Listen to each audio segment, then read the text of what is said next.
Bonjour à tous et bienvenue dans le Grand JT. Tout de suite, le sommaire.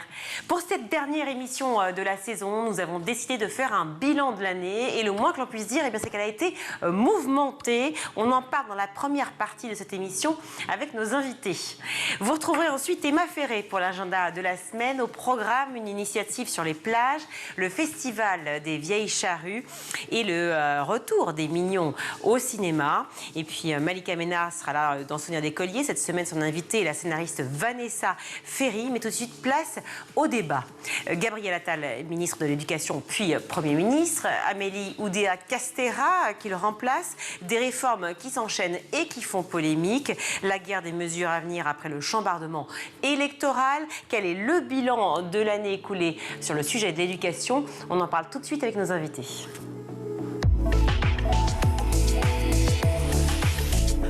Et pour en parler de ce fameux bilan de l'année, je suis ravie d'accueillir Elisabeth Alain-Moreno. Bonjour. Bonjour. Merci beaucoup d'être avec nous sur ce plateau. Vous êtes secrétaire générale du SEUNSA. Jean-Rémy Girard, bien sûr. Bonjour. Bonjour. Je dis bien sûr parce qu'il y a comme ça des invités, tout comme Norman Gourrier, voilà, qu'on retrouve souvent sur le plateau du Grand JT. Et tant mieux, j'en suis ravie. Donc Jean-Rémy Girard, président du SNALC, et Norman Gourrier, secrétaire général du syndicat national des collèges et des lycées. Alors on va regarder un peu dans le rétro. On aime bien regarder dans le rétro. Pas trop quand même, mais un peu quand même, parce qu'on a besoin de le faire pour savoir quand même avoir une comparaison de ce qui s'est fait et de là où on en est aujourd'hui. Les élections arrivant, on y viendra à la fin de cette conversation, mais où en étions-nous l'année dernière? Une nomination donc, de Gabriel Attal durant l'été, une série de mesures comme l'interdiction de l'abaya et le choc des savoirs. Qu'est-ce qui reste de tout cela? Et bien d'autres, hein, le SNU, l'uniforme, etc. Qu'est-ce qui reste de tout cela dans la pile des dossiers de cette fin d'année, enfin fin d'année scolaire, j'entends, hein, évidemment. Elisabeth Alain-Moreno. C'est un sentiment assez ambivalent, je vais dire, en cette fin d'année, avec à la fois le ressenti d'une année qui a été très dense, très difficile pour tous les personnels de l'éducation nationale, un changement de pilotage incessant, des annonces en permanence, parfois même contradictoires, avec des rétro-pédalages. Donc l'impression qu'il s'est passé beaucoup de choses. Et puis la réalité, c'est-à-dire que finalement, pour le quotidien des élèves et pour le quotidien des personnels, les mesures ont très peu fait avancer les choses, voire pas du tout.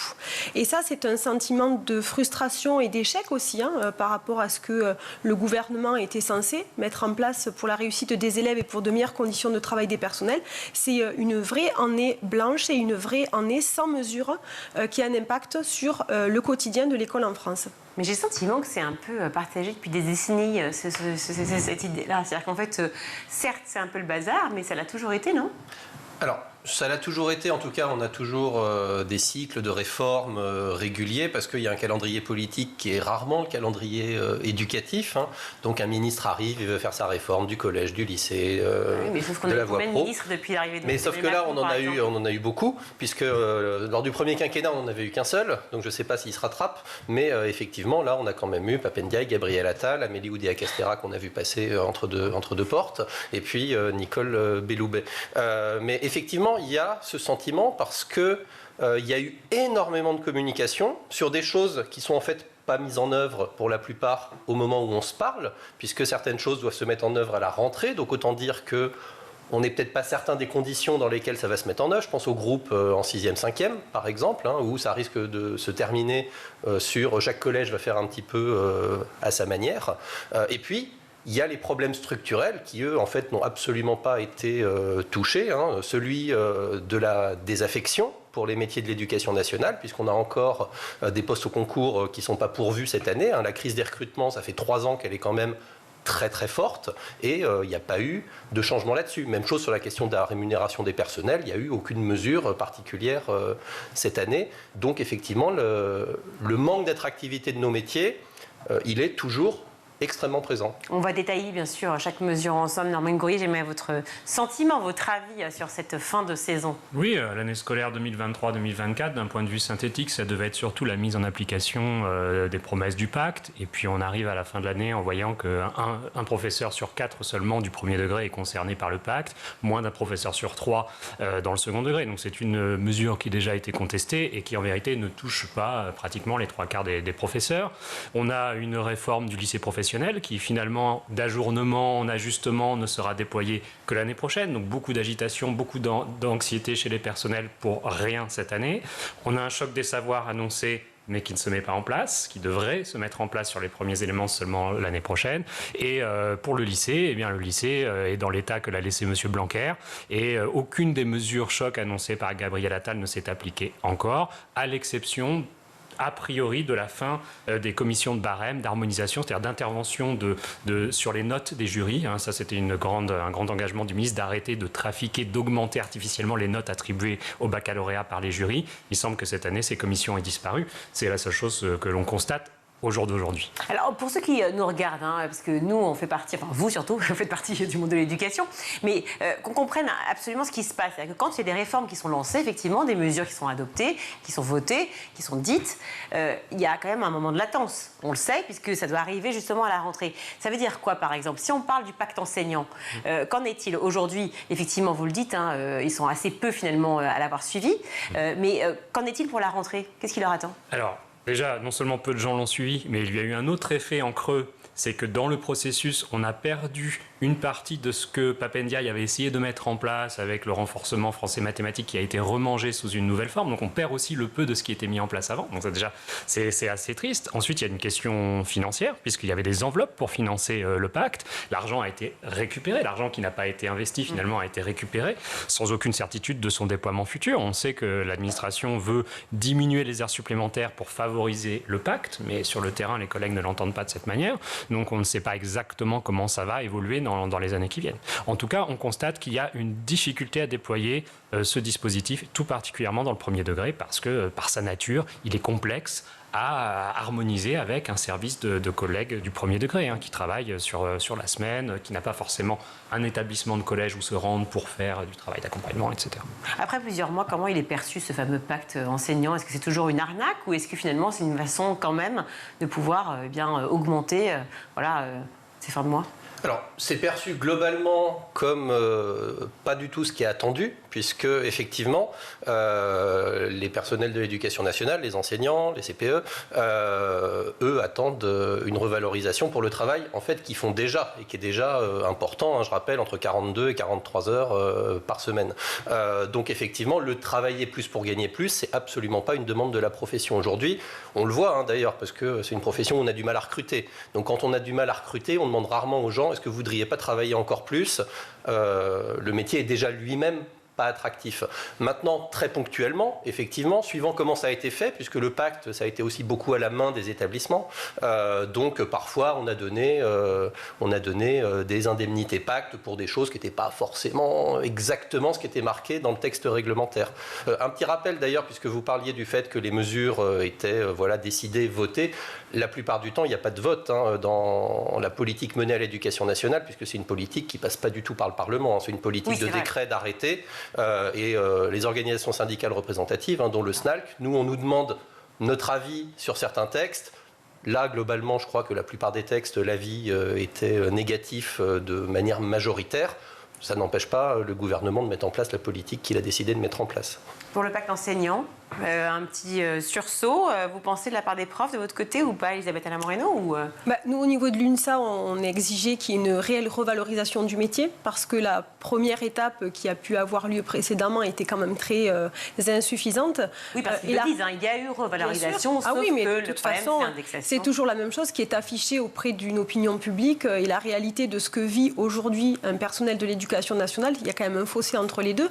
Et la réponse à cette exigence de revalorisation, ça a été le pacte, ce qui est qui est un deal quasi malhonnête quand même avec l'ensemble de la profession, puisque effectivement c'est un travailler plus pour gagner plus, et au-delà de ça, ce n'est pas reconnaître déjà le travail supplémentaire qui est réalisé depuis ces dernières années, parce qu'à chaque fois on rajoute de la charge de travail à tous les personnels, et au-delà de ça, ça a creusé les inégalités entre les différents personnels, parce qu'on parlait effectivement entre premier et second degré, il y a déjà des écarts de rémunération entre premier et second degré, mais au-delà de ça, pour tous les personnels, entre les hommes et les femmes, entre les personnels qui sont en situation de handicap et les autres, donc ça contribue aussi à diviser, alors qu'aujourd'hui on a besoin justement, par rapport à la difficulté du métier, par rapport au contexte politique qui est très incertain et qui a un impact sur le moral de tout collègue parce qu'il est citoyen en France.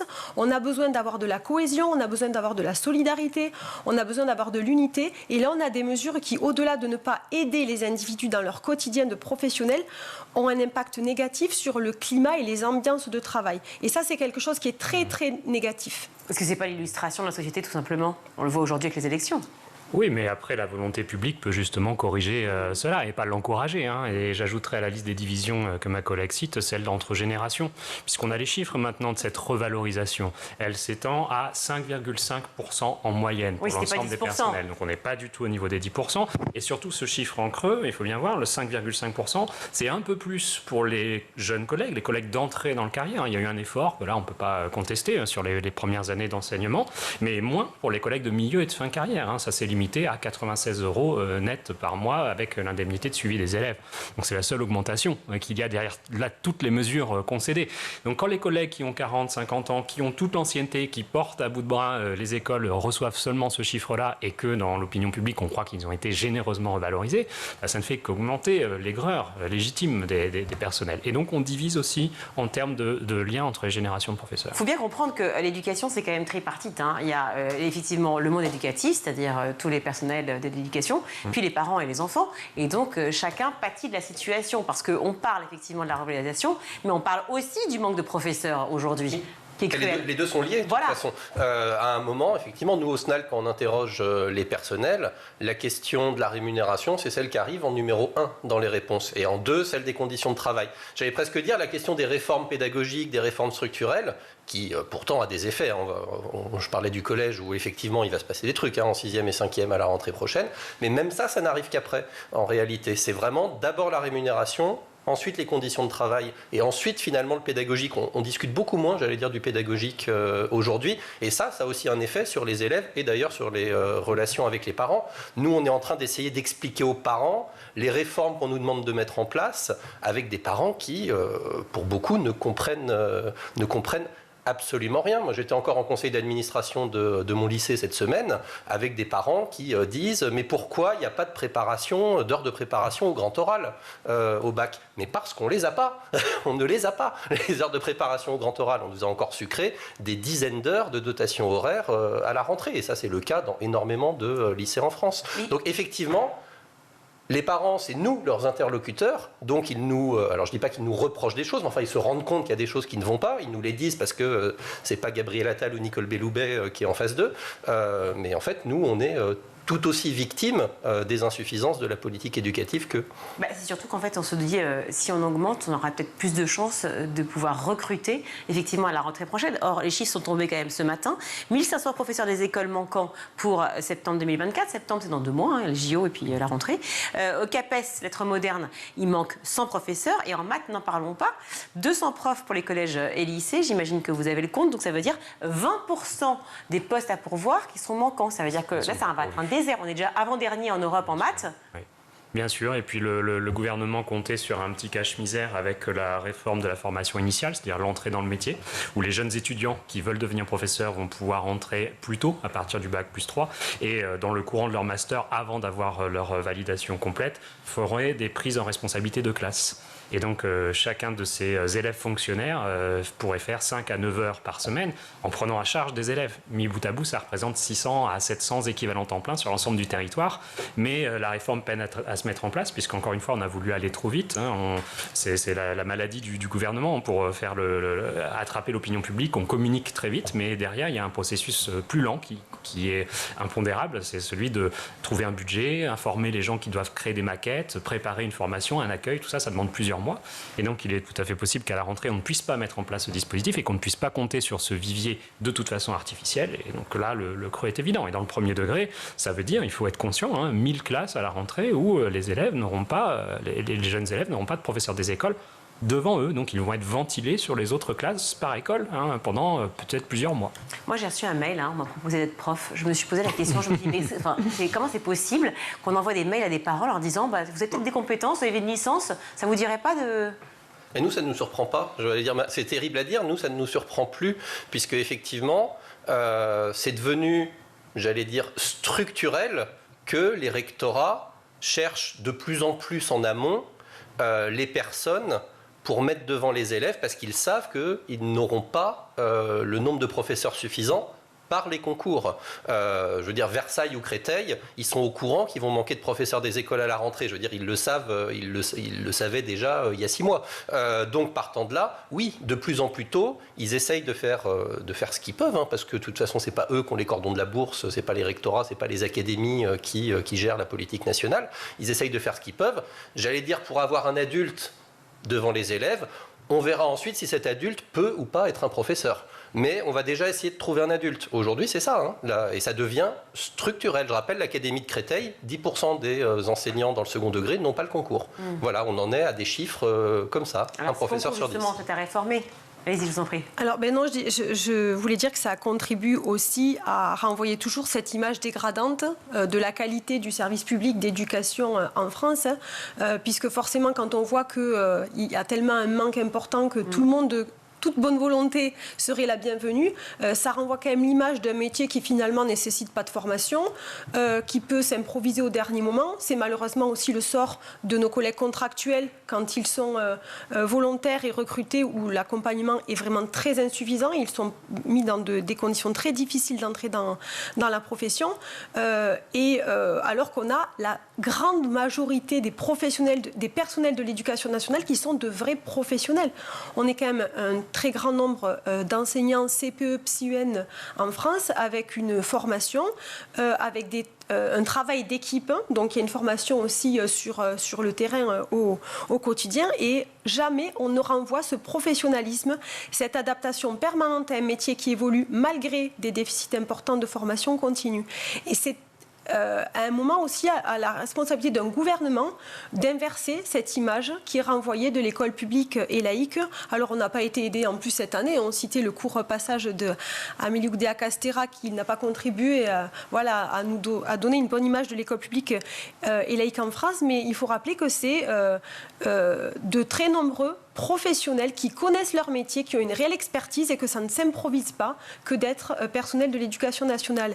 Et sur la réforme de la formation, effectivement, c'est parti du chantier annoncé par Gabriel Attal sur l'attractivité, qui a dit c'est ma priorité, c'est comme ça qu'il nous l'a présenté en début d'année, c'est ma priorité et on ne pouvait que partager, puisqu'on peut mettre en place toutes les réformes éducatives. S'il n'y a pas les personnels pour les mettre en œuvre, ce sont des vœux pieux. Qu'on soit d'accord ou pas avec la feuille de route. Et parmi ces mesures-là, il y avait la réforme de la formation, il y avait les conditions de travail, il y avait la rémunération. Alors autant dire que les 2 derniers volets ont été complètement oubliés. Cette année, rien du tout.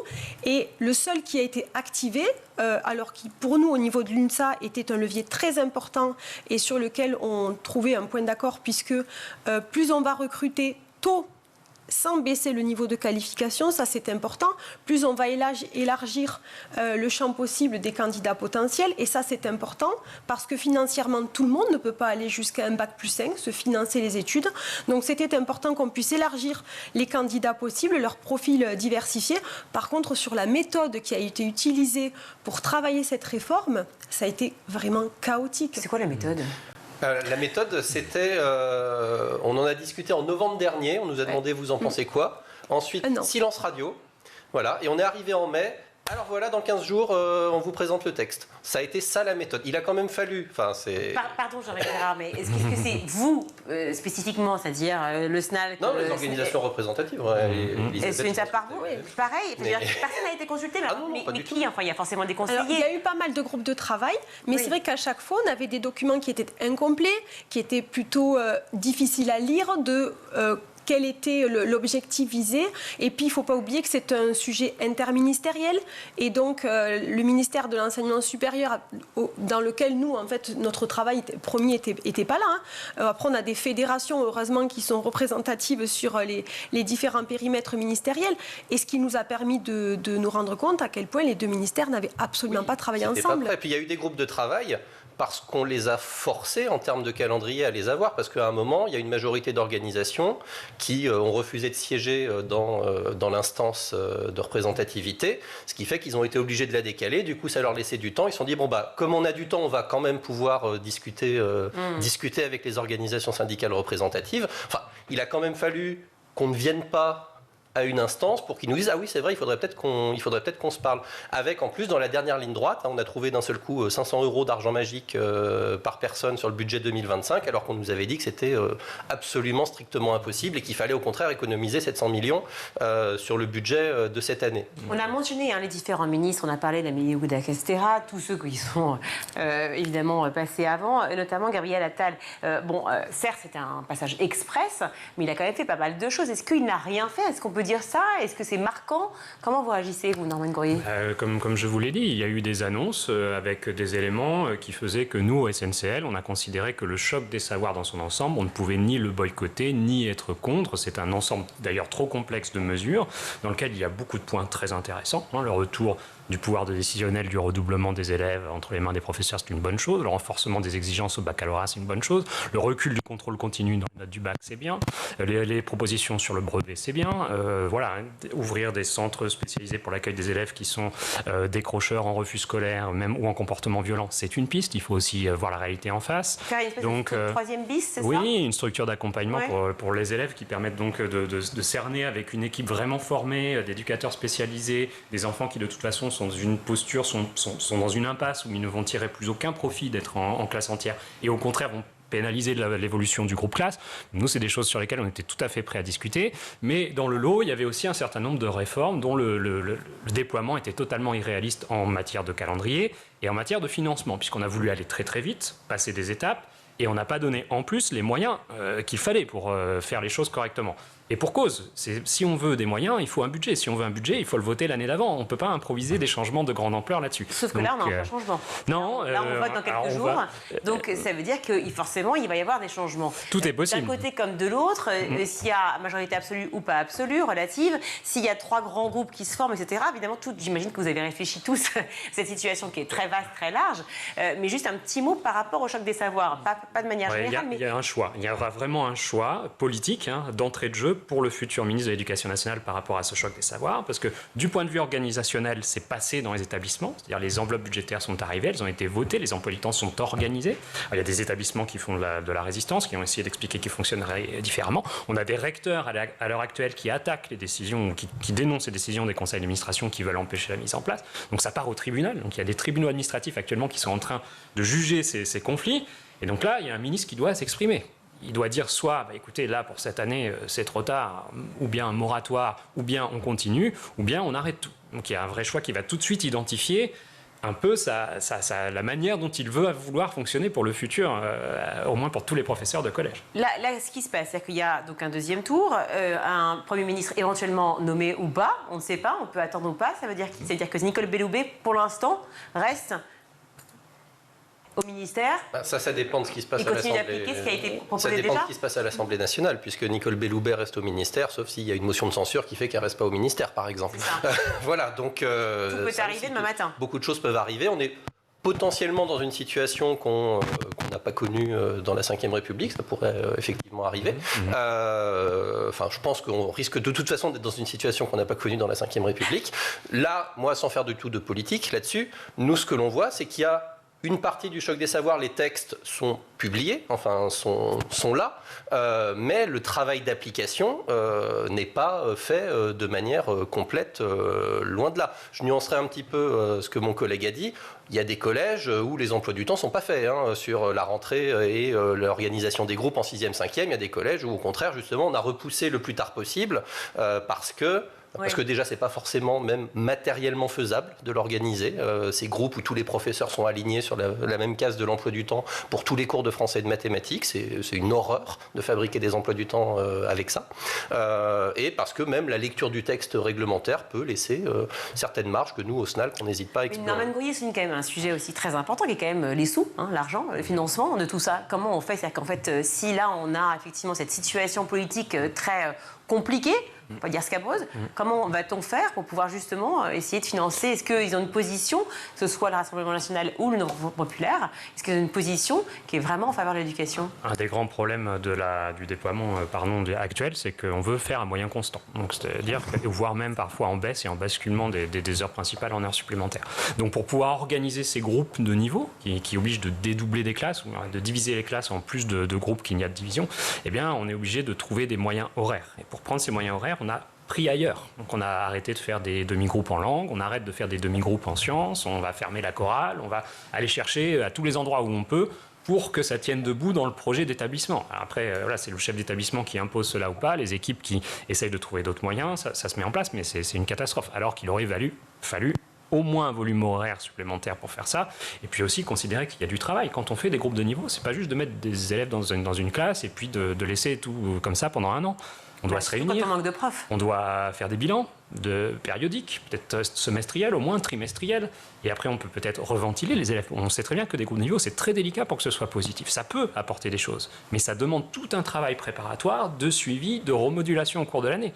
Ce travail, il faut que des professeurs le fassent en plus de leur travail quotidien. Mais est-ce que ça peut vraiment apporter des choses? Parce qu'il n'y a pas un problème de mixité sociale quand même, il n'y a pas une façon de dire quand même, alors on tire vers le haut ceux qui sont les plus forts, mais on laisse quand même à la traîne. Évidemment, on va dire les innovations, les tentatives qu'on a fait sur domaine, on a des choses depuis les années 80, on a vu des résultats, mais aujourd'hui, en 2024, on a des problématiques qu'on n'avait peut-être pas en 85 ou en 90. Certes. C'est-à-dire qu'on doit accueillir maintenant aussi les élèves qui sont en situation de handicap en classe inclusive, on n'a pas forcément les moyens de le faire bien, il faut que le professeur s'occupe de ses élèves, on a des profils d'élèves qui sont de plus en plus problématiques, et on a la recrudescence de la violence, on a le problème des relations avec les familles qui sont beaucoup plus complexes qu'il y a 20, 25 ou 30 ans, donc tout ça qui fait que les chances d'un projet pédagogique bien mené de groupe de niveau, même idéal, de réussir, vont être parasités par tous ces éléments qui sont d'autres problèmes qui ne sont pas gérés. Et c'est là qu'au bout d'un moment, bien sûr, on va face à un collège qui est au bord de l'implosion, on ne peut pas espérer que ce soit simplement une organisation par groupe de besoins qui va tout régler. Un bilan sacrément difficile, un collège au bord de l'implosion. Elisabeth Alain Moreno, un petit mot sur ce qui vient d'être dit. Quel que soit effectivement le ministre qui arrive et sa coloration politique, ça sera dans un contexte budgétaire très difficile. Ça, c'est une réalité. Donc après, ce seront des choix qui vont appartenir à des façons de soutenir, d'abord de concevoir et de soutenir l'école publique en France. Alors, il est évident que si on est sur un rassemblement national, la feuille de route étant tellement aux antipodes de l'intérêt de chacun de nos élèves que les choix pourront convenir peut-être avec un contexte de restriction budgétaire. Après, il y a d'autres politiques qui portent de réelles préoccupations pour une école qui donne les droits à tous les élèves et quelles que soient leurs différences. Et on espère vraiment que c'est ce type de feuille de route qui pourra être menée, en tout cas dans lesquelles on pourrait se retrouver, parce que là aujourd'hui l'école elle est vraiment à un point de rupture où il faudra qu'elle puisse connaître des perspectives meilleures, y compris pour les personnels qui exercent au quotidien. Après, sur la situation inédite d'un pilote qui ne serait pas là pendant plusieurs semaines, je vais dire, c'est triste à dire, mais cette année, c'est un peu le sentiment qu'ont eu tous les personnels. C'est-à-dire qu'il s'est passé beaucoup de valses au niveau de la rue de Grenelle, mais pour les personnels, comme je l'ai dit en introduction, ça n'a rien changé. Ils n'ont pas vu leur quotidien s'améliorer, voire même l'inverse. Donc, ce n'est pas vraiment l'absence d'un pilote rue de Grenelle qui va impacter leur quotidien, c'est eux comment, en moyens très insuffisants, ils vont devoir préparer une rentrée très difficile avec très peu de personnel, avec des mesures qui ont été souvent dites et pas forcément mises en œuvre, en tout cas sur la faisabilité. Et c'est cette réalité, en fait, nous, qu'on est plutôt contraints de gérer avec nos collègues, plutôt que finalement se soucier d'un pilotage qui n'est pas là, parce que de toute façon, là ou pas là, la réalité, c'est qu'il va falloir que la rentrée, elle puisse se tenir avec des conditions très difficiles. Et ça, c'est quelque chose que l'on connaît pas de façon nouvelle. Ça fait depuis 1 an maintenant qu'on est dans cette situation. Ben oui, depuis la création de cette chaîne, School TV, effectivement, on en parle systématiquement et j'ai l'impression que ça n'avance pas forcément, même malgré toutes les réformes qui ont été mises en œuvre. Pour autant, encore une fois, j'ai eu l'impression qu'il y avait un sentiment, et d'ailleurs on en avait parlé ensemble ici sur ce plateau, que l'arrivée de Gabriel Attal, alors avec bonne ou mauvaise mesure, mais en tout cas qu'il y avait quelque chose, il y avait un élan, puis Amélie Oudéa-Castéra qui arrive. Bon, là, voilà, je ne vais pas moi-même commenter, mais bon. Mais il y a eu un peu moins d'élan, soudain. Mais, voilà. Même si elle est ministre des Sports, là, l'élan, elle a mordu en longueur, probablement. On se retrouve quand même avec des responsables politiques qui donnent de l'importance au sujet qu'ils ont en charge et puis peuvent très bien changer de priorité parce qu'ils ne sont plus, ça a été le cas de Gabriel Attal. Effectivement, quand il est arrivé, quand on l'a rencontré, l'école était le sujet premier du pays.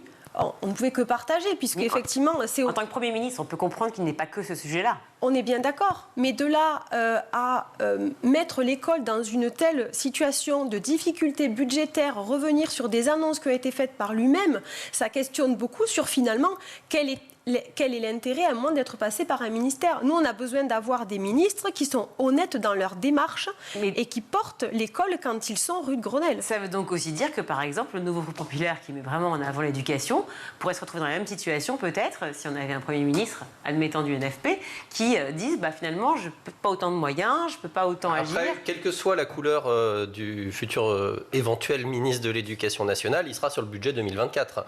Les budgets sont en année civile et les années scolaires sont en année scolaire. Donc jusqu'à décembre, la marge de manœuvre va de toute façon être quasi inexistante sur le plan budgétaire. Maintenant, il faut voir, nous, au SNALC, on va attendre de voir ce qui se passe sur l'étape démocratique.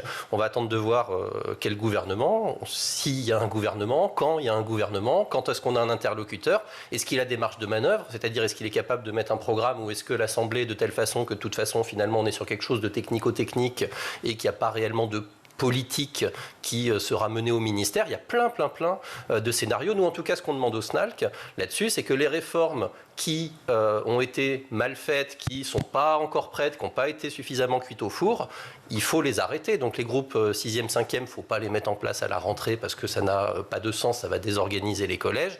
La réforme de la formation initiale, c'est un point qu'on partage avec l'UNSA. Nous, on pense aussi que la place du concours devrait être plus tôt parce que c'est très décourageant d'attendre le bac plus 5 pour passer le concours et arriver de très tard finalement dans la carrière, alors même que la retraite de l'autre côté s'éloigne de plus en plus.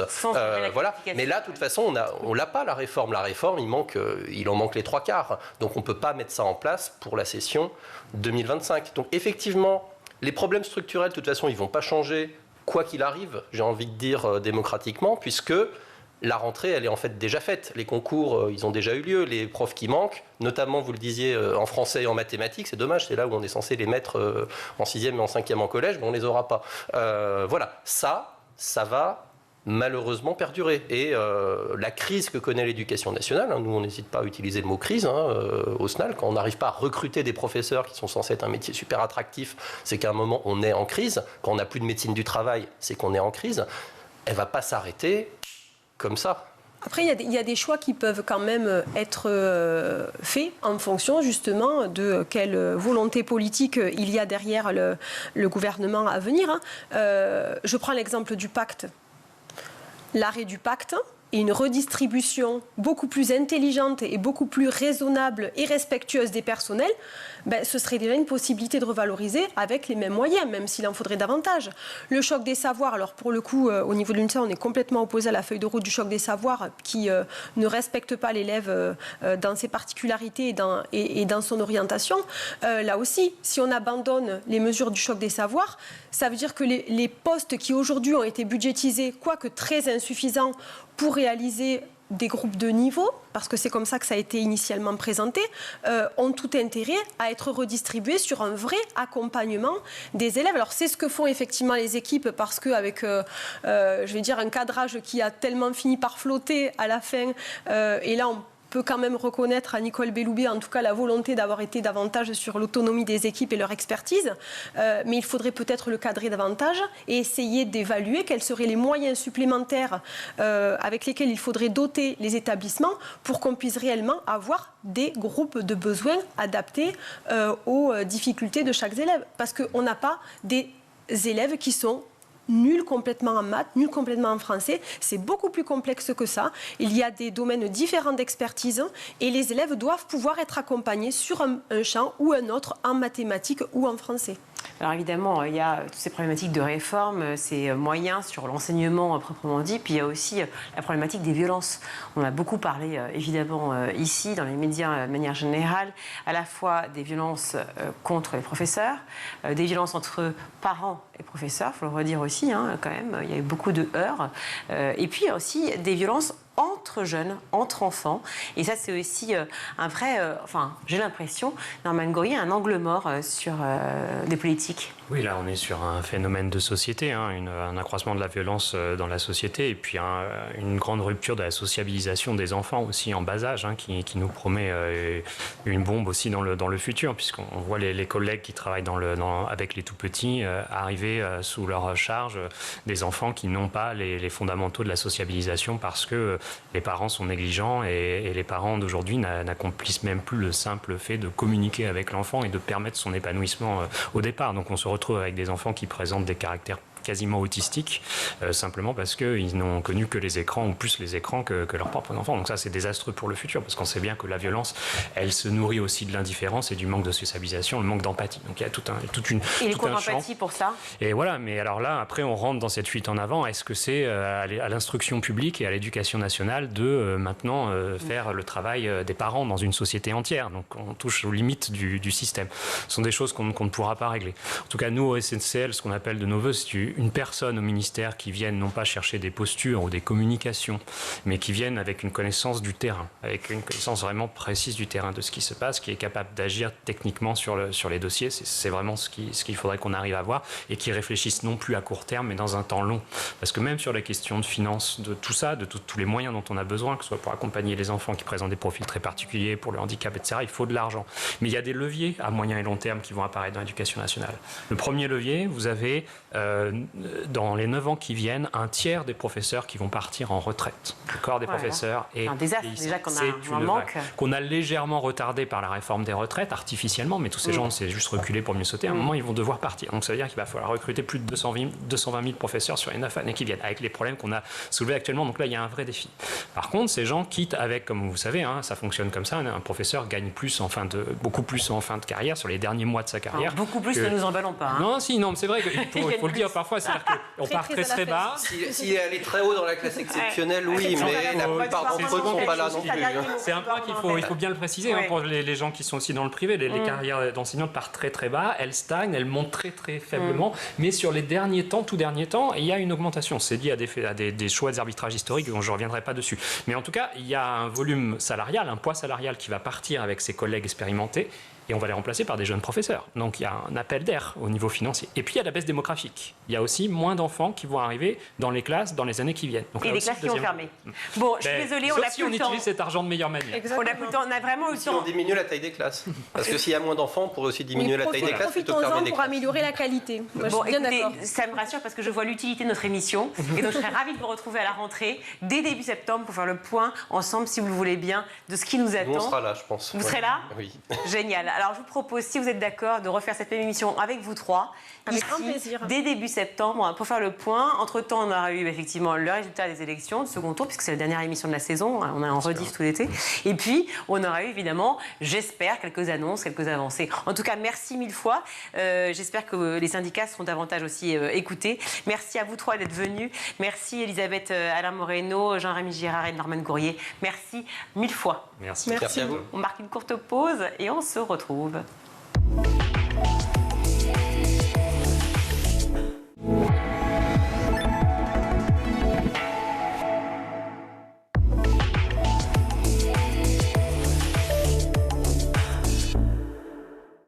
Et ma place à l'agenda de la semaine, vous vouliez commencer par une belle initiative et ça se passe partout sur les plages de France cet été. Oui, pourquoi pas ne pas prendre une journée ou une demi-journée sur ses congés pour participer à des collectes et comprendre et résoudre la problématique des déchets aquatiques. Alors, c'est le projet de Initiatives Océanes. Ils œuvrent depuis quelques années déjà, non pas seulement pour nettoyer les plages, mais selon leurs mots, pour permettre à tout citoyen de faire un premier pas dans la protection des océans. Alors, ce programme bénévole nettoie les cours d'eau, les rivières, les bords de mer, mais aussi les lacs pour sensibiliser à la catastrophe des déchets partout dans le monde. C'est sous l'égide de Surfrider Foundation que vous pourrez retrouver la prochaine action près de chez vous ou près de votre lieu de vacances. Allez sur le site www.initiativesoceanes.org et c'est ouvert aux petits comme aux grands. On reste non loin de la mer, mais un peu plus dans la gadoue cette fois-ci, avec l'ouverture du Festival des Vieilles Charrues. Ça se passe en Bretagne. Et oui, à Carhaix, coup d'envoi pour le plus grand festival musical breton. Les Vieilles Charrues vous embarquent du 7 au 13 juillet pour une virée musicale de haut vol cette année. Il y en a pour tous les goûts, de Yamé à David Guetta en passant par Gossip, Flavia Coelho ou encore Dadju. Vous trouverez forcément votre bonheur quelque part. Et alors, éligible au Pass Culture, les 15-18 ans peuvent y accéder. Un tarif réduit est aussi appliqué aux moins de 14 ans. Cependant, comme le site le mentionne, c'est très très festif, donc évitez les trop petits. Parce que la preuve l'année dernière, ça donnait ça.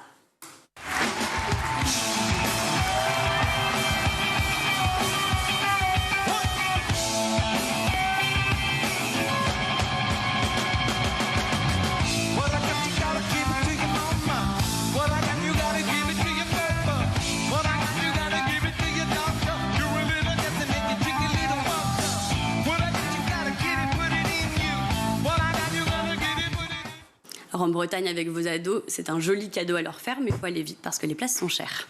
Toujours d'humeur festive, voici un plan pour les jeunes Parisiens restés dans la capitale ou les adolescents de passage. Rendez-vous le 6 juillet, demain, pour la Teens Party, la soirée des 13-17 ans en mode clubbing, mais sans danger. C'est une boîte de nuit qui est supervisée par des vigiles, des serveurs, des managers. Ça se situe dans le 2e arrondissement de Paris, où de 17h à 23h, les ados pourront danser, rire et même draguer comme des grands. Mais sans alcool, évidemment, tout est strictement surveillé. De quoi dire à ses parents qu'on sort en boîte sans les inquiéter et pouvoir profiter des soirées d'été au son d'un DJ. C'est 25 € l'entrée et c'est donc demain, samedi 6 juillet. Et on termine sur un conseil ciné, évidemment, la sortie du 4e volet de Moi, Moche et Méchant. Et oui, c'est le retour de Grou et des Mignons 14 ans après le premier opus. Donc les réalisateurs Chris Renaud et Patrick Delage reviennent pour un des films les plus rentables du box-office français. Dans ce film, Grou et sa famille accueillent un petit dernier, mais aussi de nouveaux ennemis qu'ils vont être obligés de fuir au regard de la bande-annonce. Steve Carell, toujours fidèle au poste dans la voix de Grou, et Gad Elmaleh pour la version française. Moi, Moche et Méchant 4, c'est l'un des rares blockbusters de l'été, donc profitez-en, et c'est en salle le 10 juillet. Merci beaucoup Emma. Tout de suite, on va retrouver Malika Ménard dans Souvenir des colliers. Cette semaine, son invitée est la scénariste Vanessa Ferry. Si tu veux bien, on attaque la partie qui est vraiment consacrée à l'école. Avec plaisir. Qu'est-ce qu'il faudrait changer pour toi ou améliorer dans l'école française ? Alors déjà, le théâtre, je suis toujours très touchée quand je vois des profs qui intéressent les gens, les jeunes au théâtre. Ce qui fut mon cas, ouais. Parce que je trouve que ça apporte énormément de choses sur la confiance en soi, sur le vivre ensemble aussi et savoir respecter. L'improvisation est très comme ça, justement, puisqu'on te donne un thème, tu as un cadre et tu dois justement créer en respectant les autres et tout. Et je trouve ça intéressant et je trouve qu'aujourd'hui, ils ont beaucoup plus de chance que nous. C'est-à-dire que nous, à l'époque, on nous emmenait voir des pièces chiantes, il y a des bons classiques, mais voilà, là maintenant, je vois des classes qui viennent voir du Halil Vardar, du Laurent Baffy, voilà, et ça c'est quand même plus moderne et ça donne plus envie, quoi. Ouais, mais il faut avoir un certain âge quand même pour certaines pièces. Oui, bah oui, tu les emmènes pas à des tout petits, bien évidemment, mais non, je crois que le théâtre, ouais, et je pense que... Donc il faudrait sortir de cours et aller au théâtre. Ouais, ou même donner des cours de théâtre ou d'impro à l'école, ce serait vraiment chouette. L'improvisation, ça peut aider vraiment, même juste dans la vie de tous les jours. Mais grave. Pour pas se laisser faire, la répartie. Ouais, bien sûr, la répartie. Savoir agir en toutes circonstances. Exactement. L'école de demain, tu la vois comment ? Je la vois hyper connectée, je crois. On y est déjà un peu. Ouais, on y est déjà beaucoup. Quand je vois que nous, à l'époque, on a fait des gros ordis où on devait rentrer des lignes de code pour faire un carré. Je n'ai jamais rien compris. On nous apprenait le Pascal et le basique. Oh, les vieux souvenirs, mon Dieu, ça y est, je suis et donc, connectée comment, tu la verrais ? Je pense qu'aujourd'hui, en plus, ça prépare... Il y a quand même beaucoup de métiers dans le numérique et les choses comme ça. Donc, voilà. Et j'espère que ça va continuer. Mais je pense connecter. Quand tu vois les gamins aujourd'hui avec des tablettes, les trucs comme ça, ils savent mieux les faire marcher que nous. Hein, donc ça, c'est bien. Et puis j'espère aussi que peut-être... Moi, alors c'est peut-être mon côté un peu rétrograde, mais je trouve qu'il faudrait remettre les cours d'éducation civique. Voilà, ça c'est important. Juste pour apprendre le vivre ensemble, les choses, la politesse, la base. Très bien. Est-ce que tu as fait de la danse ? Est-ce que tu voudrais plus de danse ? Oui, je pense que ça pourrait être pas mal. Après, je sais pas ce qu'ils font comme sport en ce moment à l'école, mais la danse, ça pourrait être assez sympa, ouais. On parle beaucoup de harcèlement scolaire. Ouais. Toi, tu es présente sur les réseaux sociaux, tu as une notoriété. Est-ce que ça t'est arrivé de subir une certaine forme de harcèlement de par ta notoriété et ta présence sur les réseaux sociaux? Non, pas trop. Moi, après, je suis plutôt la bonne copine. Donc, oui, alors après, tu le sais comme moi, on est sur les réseaux toutes les deux. Et, Jamais de commentaires négatifs? Si, bien sûr. Ouais. Bah, Comment oui. tu gères ça? Au début, ça fait super mal. Franchement, au début, c'est d'une violence sans nom. Je faisais un truc avant. J'allais voir la photo de la personne qui m'insultait. Et souvent, c'était une photo... la personne ne met pas la photo, hein, forcément. Oui. Et en fait, là, maintenant, je ne vais plus regarder. Parce que tu bloques pas? Ah, si, je peux bloquer. Ouais. Franchement, quand ça devient trop insidieux, trop méchant ou insultant et tout, je bloque. Qu'est-ce que tu dirais à des enfants qui nous regardent et qui auraient des problèmes de harcèlement à l'école? Parlez-en. Parlez-en à vos parents, parlez-en à l'école aussi, parce que je pense que dans les écoles, il peut y avoir, il y a des gens qui sont là pour ça. Et surtout, ne vous enfermez pas dans le silence, parce que c'est pas bon du tout. Donc, faut en parler, ou même à des parents. Et je trouve ça vraiment très dur, le harcèlement scolaire, les choses comme ça. Moi, c'est quelque chose qui me touche énormément, parce que j'ai eu une enfance très heureuse, j'ai eu une scolarité très heureuse. Je crois que j'ai dû avoir un problème avec une fille quand j'étais en 4e, mais voilà. Tu as eu la scolarité parfaite. Oh. Puis moi, je m'en suis toujours sortie par l'humour, en fait. Oui, c'est une très grande force dans la vie, dans toutes les situations. Exactement. Donc, et ça aide à désacraliser beaucoup de choses. Mais concernant le harcèlement, si vraiment c'est quelque chose de très dangereux, et je pense qu'il faut en parler. Il faut ouvrir la parole là-dessus. Toi, l'humour, tu avais pris conscience à l'école ou dans ta famille que tu étais drôle? On rigolait énormément chez moi. Ma mère est très, très drôle. Mes frères aussi. Mon père, pas mal. Hein, donc voilà. Tout le monde est drôle. C'est vraiment une famille. Et non, je m'en suis rendu compte à l'école. À quel âge? Justement. Je pense début du collège. Ok, donc tu fais quand même l'école primaire sans avoir besoin de cette arme-là pour te... Ouais, non, l'école primaire, c'était plutôt cool, ouais. Donc après, c'est l'arme qui t'a guidée pour peut-être pas subir ce harcèlement. Ouais, je pense que oui, je me suis toujours sortie de situations compliquées. Donc on pourrait inciter aussi les enfants à faire preuve, à essayer de tourner les choses à l'humour, quoi. Tourner les choses en dérision, ça ne veut pas dire en avoir... Passez-moi l'expression, rien à foutre, mais ça aide à prendre du recul. L'humour aide vraiment à prendre du recul. Il y a une phrase toute faite qu'on connaît tous qui dit un truc qui nous arrive, on dit un jour on en rira. Et ben voilà, oui. En fait, faire de l'humour, c'est juste regarder la situation avec un angle un peu plus grand et d'un peu plus loin, et comme ça aide ça ouvre des perspectives.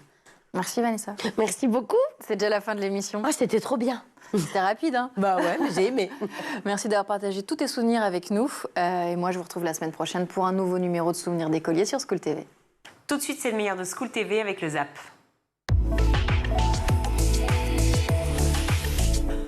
Une définition, car certains de nos téléspectateurs ne savent pas peut-être qu'ils sont victimes du cyberharcèlement ou du harcèlement scolaire. Est-ce que vous voudriez bien commencer par une définition de ces deux termes? Le cyberharcèlement, c'est l'harcèlement, mais en ligne avec des outils digitaux. Du coup, le fait d'être cyberharcelé, c'est le fait de recevoir d'une manière répétitive dans le temps des messages insultants ou portant sur une discrimination ou quel que soit racial ou sexuel ou autre. Et l'harcèlement, ça existe dans la vie de tous les jours, on le connaît. Et s'il est véhiculé par des outils digitaux, ça devient du cyberharcèlement qu'on essaie de lutter contre. Effectivement, et vous le faites avec Data for Ethics. Le harcèlement scolaire, le cyberharcèlement sur lequel vous travaillez, c'est un fléau dont l'importance, elle est difficile à mesurer aujourd'hui. On arrive à le mesurer si on collecte les informations, on les analyse, mais les écoles et les familles ne sont pas bien équipées pour aller chercher les informations, regarder, il y a le décalage de génération, les réseaux sociaux comme TikTok ou les autres, sur lesquels les parents ou les directeurs d'école n'ont pas de compte ils ne peuvent pas tout suivre. Même les outils collaboratifs qu'ils proposent aux élèves pour étudier, ils sont support de pas mal d'échanges toxiques. C'est vrai. Il n'y a aucun filtre. Vous parlez notamment des environnements numériques de travail, j'imagine. Entre autres, oui. Entre les outils collaboratifs comme Google Classroom, Office Teams pour échanger, pour des drives. Même les commentaires sur les supports de cours sont supports d'échanges toxiques parfois entre les élèves. Du coup, et ce fléau du coup d'usage numérique, et on est avec beaucoup d'écoles où ils ont juste des tablettes et non pas des cartables. Et du coup, c'est l'outil de travail qui aussi supporte ou risque de recevoir des messages toxiques, répétitifs et d'être victime d'harcèlement. Et la problématique, c'est pour le cyberharcèlement, sa difficulté, c'est que les victimes souffrent. Et ce n'est pas comme l'harcèlement physique où il y a des tumoiles, il y a des gens qui peuvent empêcher, s'interposer.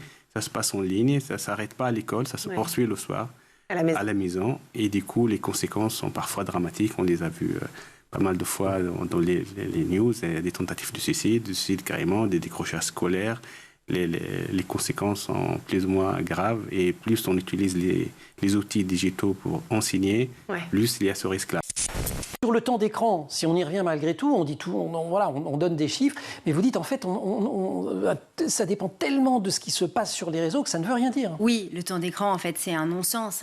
C'est comme si on essayait de réguler, je sais pas moi, le temps de lecture, de sport. En fait, ça fonctionne pas comme ça. Ça veut rien dire, quoi. Ça veut rien dire. Ça dépend de ce que font les enfants concrètement, de ce que font les ados concrètement. Il y a des usages qui sont émancipateurs, qui les documentent, qui les font grandir, et puis d'autres qui effectivement leur font pas du bien. Donc le contrôle à la montre, aucun chercheur, aucun praticien ne le préconise. C'est vraiment quand on ne peut rien faire d'autre. Le plus important, c'est d'aller voir ce que font vraiment les jeunes. Quand on ne peut pas faire autrement. On parle souvent de l'addiction aux écrans. Pareil, scientifiquement, c'est loin d'être documenté. Oui, l'addiction aux écrans, alors ça c'est un gros mot qu'on voit partout, qui fait les gros titres. Sur le plan scientifique, on n'a pas de preuves. Les annuaires de psychiatrie américains, qui sont quand même un petit peu notre référence, ne les ont absolument pas intégrés. Le fameux DSM. Voilà, le fameux DSM, et même la CIM, la version de l'OMS, a intégré le trouble du jeu vidéo. Mais alors attention, pour être diagnostiqué avec le trouble du jeu vidéo, il faut vraiment y passer sa vie, être complètement désocialisé. Donc c'est pas du tout le profil d'un enfant qui passe son week-end à jouer à Zelda, on est bien d'accord. Donc voilà, donc non, il n'y a pas d'addiction aux écrans. Par contre, il y a des pratiques parfois qui sont problématiques, qui sont trop intensives. Ça, on peut en parler. Cette réorientation, c'est quelque chose que vous avez en commun. Parce que toi, Alan, je crois que tu étudiais la gestion des entreprises. C'est ça. Et tu t'es réorienté vers le génie thermique et énergétique. Qu'est-ce qui fait que d'emblée, vous ne vous soyez pas orienté vers l'aéronautique? Alors moi, en l'occurrence, ça a été parce que dès le lycée, j'avais cet objectif NASA, même avant le lycée. Et donc, j'avais pas peur de le dire. J'ai toujours été honnête envers moi-même. Je me suis dit, je veux aller à la NASA un jour. C'est mon rêve. Et je le disais même à mes professeurs au lycée pendant mes années. Et plus tu les voyais sursoulliés, plus tu les voyais un peu surpris, et plus tu t'es dit justement. C'est ça. En fait, bien. On va dire que j'ai eu pas forcément que des encouragements. Il y en a certains qui m'ont dit même que c'était pas une bonne idée, qu'en tant que Français, aller à la NASA, c'est compliqué, ce qui est vrai en soi. Ils t'ont dit que tu te la racontais peut-être, ou que tu étais présomptueux. Voilà, exactement. Comme quoi, c'était peut-être un rêve un peu trop haut. Et au final, moi, on va dire du haut de mes 17 ans, je savais pas. J'ai pas vraiment d'expérience dans tout ça. Je me suis dit, si mes professeurs me disent ça, c'est qu'ils ont peut-être une bonne raison. Donc, au final, je les ai écoutés. Et donc, je me suis orienté dans un domaine qui m'intéressait aussi, mais forcément, ça n'avait rien à voir avec. C'était pas ta passion. C'était pas ma passion. C'était pas les vidéos que tu consommais depuis que tu étais tout petit. Exactement. C'était quoi ces vidéos? C'était beaucoup de documentaires, beaucoup de livres aussi, mais beaucoup de documentaires plus astrophysique qu'ingénierie spatiale, mais beaucoup de documentaires sur aussi bien la course à l'espace, donc le programme Apollo de la NASA, le télescope spatial Hubble, donc aussi l'aspect astrophysique. Et ça, je regardais ça depuis vraiment des années. Il y a une autre problématique aussi que je voulais évoquer avec vous, c'est le fait que les enfants ne sont pas toujours crus ou soutenus quand ils font part d'une situation de harcèlement ou de cyberharcèlement. En témoigne aussi, par exemple, la réponse du rectorat de l'Académie de Versailles, la réponse qui a été apportée aux parents de Nicolas, 15 ans, qui a été retrouvé pendu dans sa chambre alors qu'il avait alerté ces derniers mois sur une situation de harcèlement qu'il subissait dans le cadre scolaire. Vous, avec tout ce que vous faites en termes de prévention, mais aussi de collecte de preuves, dont vous nous avez parlé, ce sujet-là, en fait, le fait pour un enfant de ne pas être cru ou soutenu, vous voulez aussi agir pour faire en sorte que finalement, quelle que soit la gravité des faits, et que ce soit dès le début ou que ça dure depuis des mois, vous êtes capable de le prouver, et surtout que ça remonte non seulement évidemment à l'enfant, à sa famille, mais aussi et surtout à l'établissement scolaire, ce qui est souvent critiqué par les familles, en disant l'école n'a rien fait. Oui, tout à fait. Du coup, nous, c'est une question qui nous tient à cœur, les victimes. C'était un logiciel orienté victime, et on l'a créé suite à des cas d'harcèlement dans notre environnement familial. Et du coup, on offre à la victime l'accès à son coffre-fort qui contient les preuves, et on lui propose aussi un outil, c'est les témoins d'harcèlement, qui peut prendre une photo et la rajouter à ce coffre-fort-là. Donc, parce qu'il y a l'harcèlement digital, mais il y a le harcèlement non digital. Du coup, pour aussi couvrir cette partie-là, on propose un portail déclaratif qui signale qu'on était victime d'harcèlement ou agressé ou autre dans les couloirs sans que ça soit digital. Du coup, les victimes, on leur offre cette possibilité d'être crues en présentant les captures d'écran approuvées, en présentant des témoignages d'autres personnes qui vont signaler sur la plateforme qu'ils étaient témoins d'harcèlement ou autre. Vous portez un message tout à fait inverse, c'est-à-dire que vous dites les jeunes, il faut d'abord leur faire confiance. Oui, pour moi, la relation de confiance, elle est extrêmement intéressante, importante. D'abord parce que sur le plan culturel, ils amènent des choses intéressantes. Enfin, les jeunes, si je devais citer d'autres auteurs, par exemple, je pense à Alison Gopnik, qui est chercheuse américaine. L'enfant chercheur. Oui, et puis qui dit l'enfant, c'est un peu le pôle recherche et développement de l'humanité. Donc si on leur fait pas confiance en eux, on est un petit peu perdu parce qu'on a besoin de ces nouvelles idées, on a besoin de cette nouvelle énergie. Et donc en fait, ce qu'ils font en ligne, alors voilà, tous les objets culturels qui ont plu aux enfants, alors que les adultes, aux jeunes, alors que les adultes n'étaient pas familiers, ont suscité des paniques. On a eu, l'exemple au siècle dernier du cinéma, du rock'n'roll, des BD, on a tout eu, tout y est passé. C'est coup de vieux quand vous dites au siècle dernier. Et oui, au siècle dernier. Dire des trucs de quand j'étais jeune, quoi. Ok, j'ai compris, super. J'en fais partie aussi. Les terrains vagues aussi, les terrains vagues. Vous faites une analogie entre Internet et les terrains vagues, sur lesquels les enfants allaient jouer, sur les fortifs, les années 50, tout ça. Oui, parce qu'en fait, on ne peut pas comprendre la peur d'Internet si on ne comprend pas la transformation qu'il y a eu au niveau de la parentalité et notamment du rapport à l'enfant. Le rapport à l'enfant n'est pas du tout ce qu'il était il y a 50 ans et notamment cette liberté qu'il leur est laissée. Vous avez peut-être entendu parler de ces fameuses études qui montrent on ne joue plus à l'extérieur. On ne joue plus à l'extérieur, qu'un enfant de 10 ans avant avait le droit de faire plusieurs kilomètres seul. Maintenant, on fait 300 mètres autour de la maison si tout va bien. On est bien content. Et donc c'est ça. Et donc ces terrains vagues qui ont disparu, qui étaient un cadre de liberté pour les enfants. On se souvient des histoires du petit Nicolas, par exemple, qui ont complètement disparu. Quand Internet est arrivé, absolument. Quand Internet est arrivé, ça a réouvert un peu cette fenêtre. C'était à nouveau pour les enfants la possibilité pour les jeunes de découvrir, de faire des expériences en autonomie, tout en étant un peu rassurant pour les parents parce qu'ils étaient dans leur chambre. Donc voilà, donc c'est le compromis en fait quelque part. Donc on s'en étonne aujourd'hui, mais on ne peut pas s'en étonner si on ne considère pas cet espace public qui leur est grignoté en permanence. Redoubler de travail, pas compter ses heures. Effectivement, on est drivé, si je puis dire, par la passion. Toi, Ali, tu me dis quoi? Attention tout de même au burn-out, même jeune? Il faut faire attention, dans le sens où quand on a plus... C'est à l'homme de santé que je m'adresse. En tant que jeune, on a une énergie qui est folle. On a une énergie, on ne compte pas ses heures, on a l'impression de ne pas avoir besoin de dormir. Quelques cafés, quelques boissons énergisantes et c'est reparti. Sauf que quand on enchaîne 2-3 boulots à côté, quand on travaille à l'aéroport en gestion de stock, l'après-midi à la pizzeria et le soir à faire des tutorats de maths, le dimanche, et on renchaîne pour lundi partiel ou mercredi partiel, ça peut être difficile. T'es dans un tunnel, quoi. Tu vois jamais le bout. Exactement. C'est compliqué parfois. Parfois, quand on a 4-5 partiels une semaine et qu'on est au travail pendant le week-end... Et si je peux me permettre, il faut tenir la cadence. Parce qu'en fait, on nous demande d'aller vite parce que c'est un sprint, mais les études d'ingénieur ou les études de médecine ou toute autre étude, en fait, quel que soit l'investissement, c'est un marathon. Il faut prendre le temps de bien faire les choses, il faut prendre le temps d'aller jusqu'au bout et faire les choses du fond du cœur, faire les choses bien. C'est ça, Et se dire que rien n'est urgent aussi. Il n'y a pas de mal à se réorienter. Ali, comment on se réorienter, au final, on a réussi à faire ce qui nous plaît, au final. Donc il n'y a pas de mal à se réorienter, il ne faut pas voir la réorientation comme un échec. Et j'ai l'impression qu'il y a beaucoup de monde qui voit ça comme un échec, beaucoup de jeunes, alors que ce n'est pas un échec. C'est On a tenté quelque chose. Et au moins, je trouve que c'est peut-être mieux même parfois de passer par là pour se rendre compte et se dire bon bah ok, là. En fait, je voulais vraiment faire ça, quoi. Et vraiment, ce que je veux faire, c'est vraiment ça. Ouais. Et là, je me donne à fond dedans. Ouais. Et donc moi, c'est ce qui m'est arrivé, quoi. Donc je pense que c'est pas plus mal, en fait. Voilà, c'était la dernière de cette saison. Merci beaucoup à vous tous de nous avoir suivis. Merci beaucoup, Emma. Merci à vous, Virginie. Pour cette superbe saison. Vous l'avez vu, le débat est houleux. La saison a été chargée. Ce sera pareil, évidemment, à la rentrée. On est très heureux de vous retrouver dès début septembre. À la réalisation, je remercie Alice Pitavi, le son Héloïse Merlin, le maquillage Laure Edmond et bien sûr Laura Girard et Emma Ferré, ici présente. Merci Laura. Merci à vous tous. Merci à la rédaction. Et on se retrouve donc début septembre. En attendant, vous avez toutes les rediffs du Grand JT. Ciao.